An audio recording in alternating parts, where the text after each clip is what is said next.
कौन है? भैया बाइक चलाने देंगे भैया? तू बाइक चलाएगा?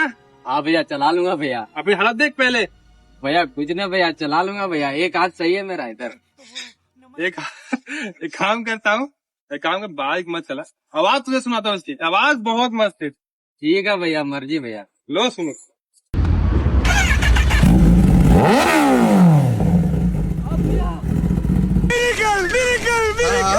कैसे सीख हो गया तू?